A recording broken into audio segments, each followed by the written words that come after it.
Welcome बच्चों, मैं are के सिंह ऑनलाइन क्लासेज में आप सभी का स्वागत करता हूं। और आज हम लोग देखेंगे क्लास 7th की वर्कशीट नंबर 11, जिसका टॉपिक है दिल्ली के सुल्तान। बच्चों, हम लोग इस टॉपिक पे पहले भी 2 वर्कशीट कर चुके हैं और उसके बारे में जान चुके हैं। बच्चों, मैं आपको सलाह दूंगा कि इस वर्कशीट करने के साथ साथ आप इतिहास किताब के इस पार्ट को जरूर पढ़ें, उससे और आपको समझने में मदद मिलेगी। और देखिए, इस वर्कशीट में एक काम दिया भी हुआ है। ऊपर आप देखेंगे 4 चित्र दिए हुए हैं और इसकी मस्जिदों के नाम लिखे हैं। कुब्बत अल इस्लाम जामा मस्जिद, बेगमपुरी मस्जिद, मोट मस्जिद और जमाली कमाली मस्जिद।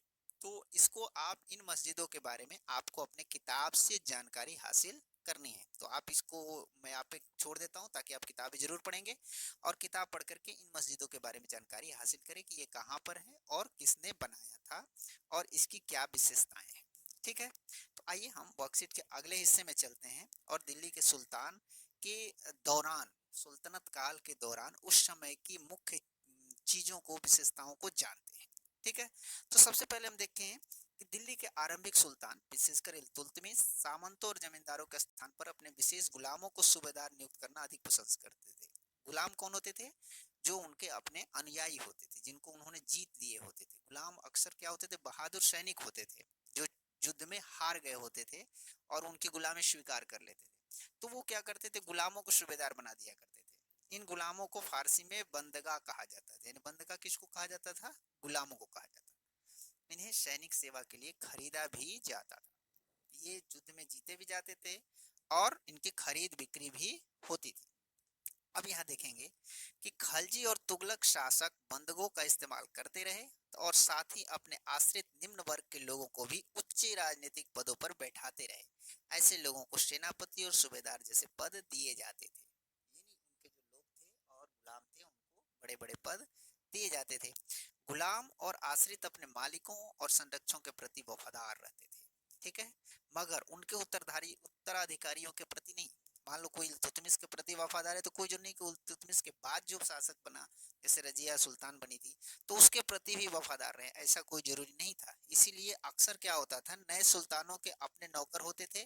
फलस्वरूप किसी नए शासक के सिंहासन पर बैठते ही प्रायः नए और पुराने सरदारों में टकराहट शुरू हो जाती थी, क्योंकि पहला वाला दूसरे के प्रति वफादार था तो उसका विरोध भी करने लगता था। तो ये आपसी टकराव भी चलते रहता था।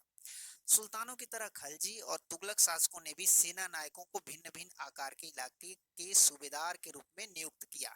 ठीक है, अब खलजी और तुगलकों ने क्या किया? अपने सेना नायकों को, सेना के जो हेड होते थे, उनको इलाका दे दिया और उनका यहाँ का सूबेदार नियुक्त कर दिया। तो ये जो इलाका उन्हें देते थे, इनको इक्ता कहलाता था। जो इलाके दिए जाते, क्षेत्र दिए जाते थे, और इनको संभालने वाले जो सेनापति जिनको दिया जाता था, उनको एक कहा जाता था इक्तेदार या मुक्ति। क्या कहा जाता था? इक्तेदार या मुक्ति। तो यानी इक्तेदार और मुक्ति क्या थे? एक तरह से सूबेदार थे, जो जिनको एक इलाके आवंटित कर दिए जाते थे, उनके पास अपनी सेना भी होती थी, तो उनको इक्तेदार कहा जाता था। अब इक्तेदारों का क्या काम था वो देखिए यहाँ पर लिखा हुआ है। आप देखेंगे यहाँ पर कि मुक्ति का फर्ज था, यानी उसका काम था सैनिक अभियानों का नेतृत्व करना और अपने इक्तों में कानून और व्यवस्था को बनाए रखना। अपनी सैनिक सेवाओं के बदले वेतन के रूप में मुक्ति अपने इलाके से राजस्व की वसूली किया करते थे। मुक्ति क्या करते थे? सैनिक अभियान में जो राजा का अगर सेना की जरूरत पड़ती थी तो इनसे सेना मंगाता था। ये खुद भी लड़ने जाते थे और अपने इलाके में कानून व्यवस्था बनाए रखना। ठीक है, और अब सैनिक सेवा के बदले में क्या करते थे कि राज्य के जो इलाके के लोग थे उनसे राजस्व, टैक्स वसूला करते थे। राजस्व के रूप में मिली रकम से ही वे अपने सैनिकों की तनख्वाह भी देते थे। यहाँ पर और देखेंगे, मुक्ति लोगों पर काबू रखने का सबसे प्रभावी तरीका यह था कि उनका पद वंश परंपरा से न चले और उन्हें कोई भी एकता थोड़े थोड़े समय के लिए मिले। अब इसके लिए सम्राट क्या करता था कि जो मुक्ति वाले मुक्तिदार थे, मुक्ति थे या इक्तेदार थे, उनके इलाके बदल देता था, या ऐसा कर देता था कि आप बने तो कोई जरूरी नहीं कि आपका बेटा उसके बाद उस इलाके का इक्तेदार बनेगा, कोई दूसरे को ही बना देते थे। तो इस तरह से जो राजा था, शासक था, वो इक्तेदारों पर नियंत्रण रखता था। इक्तेदारों को डर रहता था कि हम अगर शासक की बात नहीं मानेंगे तो हमारी एकता जा सकती है, छीनी जा सकती है। ठीक है, तो इस तरह से अलाउद्दीन खिलजी और मोहम्मद तुगलक के शासन काल में नौकरी के कठोर नियमों को सख्ती से पालन किया जाता था। उसने बड़ी सख्ती बरती, यही कारण था कि वो उन पर नियंत्रण स्थापित कर सका। अब यहाँ देखेंगे, अलाउद्दीन खिलजी के शासनकाल में भू राजस्व के निर्धारण और वसूली के कार्य को राज्य अपने नियंत्रण में ले आया। अपने नियंत्रण में ले लिया। पहले इक्ता अभी आपने सुना कौन वसूलता था राजस्व यानी टैक्स?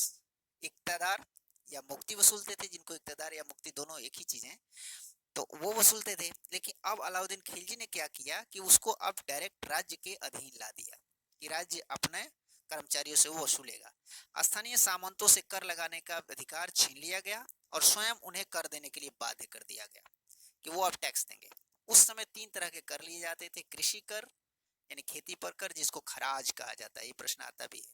तो खेती पर कर जो लिया जाता था उसको खराज कहा जाता था, जो किसान की उपज का लगभग 50% होता था। मतलब किसान जितना उपज करता था उसका आधा राजा टैक्स ले लेता था, यानी जो सल्तनत काल में टैक्स ले लिया। दूसरा मवेशियों पर कर, यानी जो जानवर पालतू जानवर रखे उन पे कर, और घरों पर कर, जो आपके घर है उन पर भी टैक्स लिए जाते थे। तो उम्मीद है आपको ये वर्कशीट समझ में आ रही होगी। तो आइए हम देखते हैं प्रश्नों के उत्तर। इनमें 2 प्रश्न हैं। पहला प्रश्न, यदि आप सल्तनत काल में इक्तेदार होते तो आपको कौन कौन से कार्य करने होते? तो बच्चों इस प्रश्न के उत्तर में हम इक्तादार के कार्य लिखने हैं। तो इसका उत्तर होगा, यदि हम सल्तनत काल में इक्तादार होते तो हमें निम्नलिखित कार्य करने होते। इक्ता में कानून व्यवस्था बनाए रखना, सुल्तान के लिए सैनिक अभियानों का नेतृत्व करना, इलाकों से राजस्व की वसूली करना और नियमित सैनिक रखना। यानी हमें भी वही काम करने होते जो इक्तेदारों को करने होते हैं। दूसरा प्रश्न है, अलाउद्दीन खिलजी के शासनकाल में कर प्रणाली की विशेषताओं को वर्णन कीजिए। तो इसका उत्तर आप वर्कशीट में भी दिया हुआ है, इस तरह से आप लिख सकते हैं। अलाउद्दीन खिलजी के शासन में कर प्रणाली की निम्नलिखित विशेषताएं थी। पहला, राज्य शासन द्वारा भू राजस्व का निर्धारण, राजस्व वसूली का काम राज्य के नियंत्रण में ले लिया गया। इस दौरान 3 प्रमुख कर वसूले जाते थे। कृषि कर, कृषि पर कर जिसे खराज कहा जाता था, जो लगभग उपज का आधा होता था। मवेशियों पर लिया जाने वाला कर और घरों पर लिया जाने वाला कर। ठीक है, उम्मीद है आपको ये वर्कशीट अब अच्छी तरह से समझ में आ गई होगी। तो आइए अब देखते हैं वर्कशीट के सबसे लास्ट में दिए हुए कोविड के संदर्भ में उचित व्यवहार संबंधी संदेश। बच्चों आज का संदेश है, कोविड-19 के विरुद्ध जंग में सुरक्षित रहने के लिए मास्क पहने। तो बच्चों हम सभी इसके बारे में अवेयर हैं और इसे कर भी रहे हैं। तो हमें कोविड-19 का जो प्रभाव है, जो संकट है, अभी तक टला नहीं है, इसीलिए हमें बाहर निकलते समय जरूर मास्क पहननी है, सोशल डिस्टेंसिंग का पालन करनी है और नियमित रूप से अपने हाथ धोते रहनी है। तो हमें खुद भी करनी है और दूसरों को करने के लिए भी प्रेरित करना है।